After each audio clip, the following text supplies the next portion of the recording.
everyone, welcome back to my channel. I am Nishtha and I scored 653 marks out of 720 in NEET 2021. So, a lot of you were asking about my timetable during my NEET preparation and how I manage time for revision along with syllabus completion. So, in this video, I'll share my timetable and how I managed time for everything. But before starting the video, I want to say something to you all that never ever try to copy someone's timetable. See, मैं अपनी time table यहाँ पे share कर रही हूँ और उससे related कुछ कुछ टिप्स शेयर करूँगी जिससे आपको ये पता चलेगा कि आपको टाइम मैनेज कैसे करना है। बट इसका ये मतलब नहीं है कि आप मेरी ही टाइम टेबल कॉपी कर लो या किसी की भी कॉपी कर लो, क्योंकि वो आप फॉलो नहीं कर पाओगे। सब लोग अपने अकॉर्डिंग अपना टाइम टेबल बनाते हैं और वो उनके लिए बेटर होता है। मैं यहाँ पे वीडियो में बहुत कुछ बताऊंगी जो आपको काफ़ी हेल्प करेगा टाइम मैनेज करने में, और आपको एक प्रॉपर आइडिया मिल जाएगा कि आपको कैसे सब कुछ मैनेज करना है। बाकी उसके बाद आप अपने टाइम टेबल खुद क्रिएट करो और उसे फॉलो करने की कोशिश करो। यहाँ पे अभी दो टाइप के लोग होंगे, एक जो सेल्फ स्टडी कर रहे होंगे और उन्हें समझ नहीं आ रहा होगा कि वो सिलेबस कंप्लीट करे, रिविजन करे, क्वेश्चन प्रैक्टिस करे, क्या क्या करे, कैसे कैसे टाइम मैनेज करे। और दूसरे होंगे जो क्लासेस अटेंड करते हैं तो उनका क्लासेस काफ़ी लंबा हो जाता है, उसके बाद उन्हें सेल्फ स्टडी भी करनी होती है और रिविज़न भी करना होता है, तो उन्हें भी टाइम मैनेज करने में काफ़ी ज़्यादा प्रॉब्लम होती है। तो इस वीडियो में मैं दोनों के लिए कुछ चीज़ें बताना चाहूँगी जिन्हें से उन्हें हेल्प मिलेगा टाइम मैनेजमेंट के लिए। तो सबसे पहले मैं सेल्फ स्टडी वालों से शुरू करूँगी, क्योंकि मैंने भी सेल्फ स्टडी की थी, तो मैं अपने टाइम टेबल के बेसिस पे काफ़ी चीज़ें क्लियर करके बता सकती हूँ। मेरे दिन की स्टार्टिंग 5 o'clock के अराउंड होती थी। 5 o'clock में उठने के बाद मैं डायरेक्टली टेरेस पे जाना ही प्रेफर करती थी, क्योंकि अगर मैं बेड पे रही तो मैं सो जाऊंगी। मतलब यहाँ चांसेस ज़्यादा रहता है कि मैं सो ही जाऊंगी अगर रूम में रही तो इसी वजह से मैं सीधे टेरेस पे चली जाती थी और साथ में बायो की बुक लेकर जाती थी। सो 5 to 5:30 मैं थोड़ी एक्सरसाइज या फिर वॉक करके उसके बाद 5:30 to 7 o'clock मैं प्रॉपरली बस बायो ही पढ़ती थी उस टाइम, क्योंकि होता है ना कि बायो में बहुत कुछ होता है जो आपको सिर्फ मेमोरी बेस्ड ही है, तो सुबह सुबह चीज़ें ज़्यादा अच्छे से याद होती है। तो सुबह सुबह मैं वो करना प्रेफर करती थी। इस 1.5 आवर में मैंने ऐसे डिवाइड करके रखा था बायो को कि मैं हाफ एन आवर पहले रिवाइज करती थी कि मैंने पिछले दिन क्या पढ़ा, और फिर 1 आवर में मुझे उस दिन जो चैप्टर करना होता था मैं वो करती थी। सो अप्रॉक्स 7 o'clock से 8 o'clock और 8:30 तक मैं फ्रेशन अप होके लाइब्रेरी जाती थी, तो वहाँ चली जाती थी। और फिर 8:30 to 1 मेरा पहला स्लॉट होता था वहाँ का और मैं वहाँ पढ़ती थी। तो इस बीच में जो 4.5 आवर्स का ये स्लॉट होता था, इसमें हाफ एन आवर मेरा ब्रेक में जाता था। तो इस ड्यूरेशन में मैं वो पार्ट करना प्रेफर करती थी जो मुझे सीखना है, जो मेरे डिफ़िकल्ट पार्ट्स है, जो मेरे वीक पार्ट्स है, और वो करना ज़्यादा अच्छे से प्रेफर करती थी। और इसके साथ इनऑर्गेनिक केमिस्ट्री को भी मैं पर डे करती थी, तो वो 1 आवर के अराउंड मैं इनऑर्गेनिक केमिस्ट्री कर लेती थी। और बाकी का जो 3 आवर्स बचता था उसमें जो भी टॉपिक मुझे उस दिन पढ़ना है, जो मेरा वीक है, वो सारा पार्ट कंप्लीट करती थी। उसके बाद 1 o'clock से 2 o'clock के अराउंड मुझे लंच करना होता था, तो मैं घर आ जाती थी या फिर लाइब्रेरी में ही रुकी रहती थी अगर लंच वहाँ लेके गई तो। 2 o'clock से जो 5 o'clock का टाइम होता है, ये नीट एस्पिरेंट्स के लिए बहुत इंपॉर्टेंट टाइम होता है, क्योंकि यही वो टाइम है जिस टाइम में आपको पेपर देना है। तो इस टाइम में आपको बहुत वाइजली अपना टाइम यूटिलाइज करना चाहिए पहले से ही। उसमें वो 3 आवर बहुत स्लीपी टाइप रहता भी है, अगर आप लंच करके तुरंत पढ़ने बैठते हो तो काफ़ी स्लीपी फील होता है, लेकिन नीट का भी टाइम वही है। इस वजह से उस टाइम आपको ऐसे अपने ब्रेन को ट्रेन करना है ना कि वो उस टाइम सबसे ज़्यादा एक्टिव हो और स्पेसिफिकली क्वेश्चन प्रैक्टिस हो उस टाइम अच्छे से। तो ये टाइम को मैं आइदर टेस्ट देने के लिए यूटिलाइज करती थी या फिर क्वेश्चन प्रैक्टिस करने के लिए। इससे काफ़ी बेनिफिट होता है कि आपका एक हैबिट बन जाता है उस टाइम में कि 2 to 5 आपको क्वेश्चन प्रैक्टिस करने की आदत हो जाती है, तो आपको एग्जाम हॉल में इसका काफ़ी ज़्यादा बेनिफिट देखने को मिलेगा। तो इस टाइम के अराउंड मैं क्वेश्चन प्रैक्टिस कर लेती थी।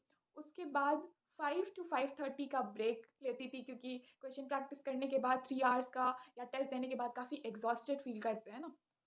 उसके बाद एक बहुत इंपॉर्टेंट चीज़ मैंने की थी अपनी प्रिपरेशन फेज़ में, जिससे काफ़ी ज़्यादा बेनिफिट मिला था मुझे। 5:30 to 6:30 हमारा 3 फ्रेंड का ग्रुप था। उसमें हम लोग डिस्कशन करते थे, क्वेश्चंस पूछते थे एक दूसरे से, चैप्टर हम लोग डिसाइड कर लेते थे और उससे रिलेटेड कोई भी क्वेश्चन एकदम डेप्थ से डेप्थ क्वेश्चन, टफ से टफ क्वेश्चन खुद फ्रेम करने का कोशिश करते थे एनसीईआरटी से।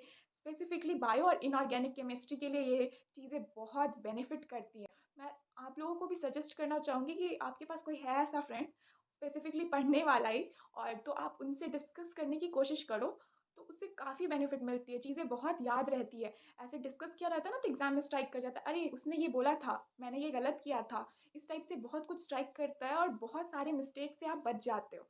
तो ये बहुत बेनिफिशियल था मेरे लिए। फिर 6:30 टू 7 ओ क्लॉक या 7:30 तक मैं जो भी क्वेश्चन सॉल्व किया था पहले 2 टू 5 में, उसका एनालिसिस करती थी कि क्या गलतियाँ की उसमें, कहाँ कॉन्सेप्ट्स मिस हो रहा है, क्या प्रॉब्लम है, क्यों नहीं सॉल्व हुआ कोई क्वेश्चन। वो सारी चीज़ें क्लियर करने का कोशिश करती थी। और 7:30 के बाद का जो टाइम होता था वो बेसिकली मेरा रिविज़न के लिए होता था, या फिर कोई पार्ट जो मेरे दिन भर का छूट गया है, जो मैंने डिसाइड किया था कंप्लीट करने का, वो नहीं किया होता था, तो 7:30 टू 9:30 तक वो करना होता था 2 घंटे में। और जो शॉर्ट नोट्स मैंने बना के रखे थे फिज़िक्स के या फिर केमिस्ट्री के, वो रिवाइज़ करना प्रेफ़र करती थी। 9:30 के बाद मैं घर वापस आ जाती थी और उसके बाद मेरे बिल्कुल भी पढ़ाई का मूड नहीं रहता था। तो काफ़ी ब्रेन एग्ज़ॉस्टेड हो जाता है। मतलब इतना पढ़ने के बाद आपके पास एक सैटिस्फैक्शन हो जाता है कि हो गया है दिन का पढ़ाई, तो आप उस टाइम रेस्ट कर सकते हो। आप चिल करके 11 ओ क्लॉक के अराउंड मैं सो जाती थी। प्रॉपर 6 आवर्स की स्लीप तो ज़रूरी भी है। 10 ओ क्लॉक, 11 ओ क्लॉक सो जाना ही चाहिए अगर आप 5 ओ क्लॉक में उठ रहे हो।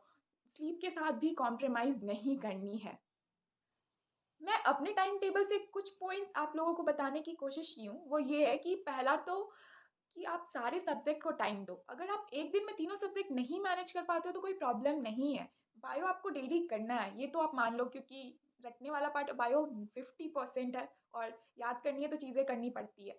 तो उसके अलावा आप फिज़िक्स और केमिस्ट्री का देख लो कि आप अल्टरनेट डे पे किया करो। बायो के साथ केमिस्ट्री किया एक दिन, बायो के साथ फिज़िक्स किया नेक्स्ट डे, ऐसे करके आप मैनेज कर सकते हो। और सेकंड थिंग इज़ कि कभी भी मतलब रिविज़न को स्किप मत करो। आपने पहले क्या पढ़ा, उसको उस दिन रिवाइज़ करना भी उतना ही इम्पोर्टेंट है जितना आपको आगे का सिलेबस कंप्लीट करना इम्पोर्टेंट है। अगर आप उसको छोड़ दोगे, तो वो पीछे का पार्ट आप भूल जाओगे, फिर आपको वापस से उतना ही मेहनत करना पड़ेगा। आप आगे बढ़ते चले जाओगे, पीछे से भूलते चले जाओगे, तो फिर कोई फ़ायदा नहीं होगा। तो और थर्ड थिंग इज़ कि क्वेश्चन प्रैक्टिस बहुत इम्पोर्टेंट होता है नीट के प्रिपरेशन में, तो उसको भी प्रॉपर टाइम देना बहुत ज़्यादा ज़रूरी है। तो ये सब चीज़ें हैं जिन्हें आपको दिमाग में रखनी है। अब मैं बात करूँ कि जिनके क्लासेस चलते हैं उन्हें क्या करना चाहिए। तो क्लासेस बेशक करो, क्लासेस स्किप करने का मैं एडवाइस तो नहीं दूँगी। हाँ, अगर वो क्लासेस आप छोड़ सकते हो अगर आप ड्रॉपर हो और आपको लगता है कि ये कॉन्सेप्ट एकदम बहुत अच्छे से आपको आता है ऑलरेडी और आप अपने से कर सकते हो, तो वो क्लासेस आप स्किप कर सकते हो। लेकिन अगर आपका बेसिक वीक है, आप एक फ्रेशर हो, फर्स्ट टाइम पढ़ रहे हो किसी चैप्टर को, तो आपको क्लासेस की ज़रूरत है, तो आप क्लासेस लो।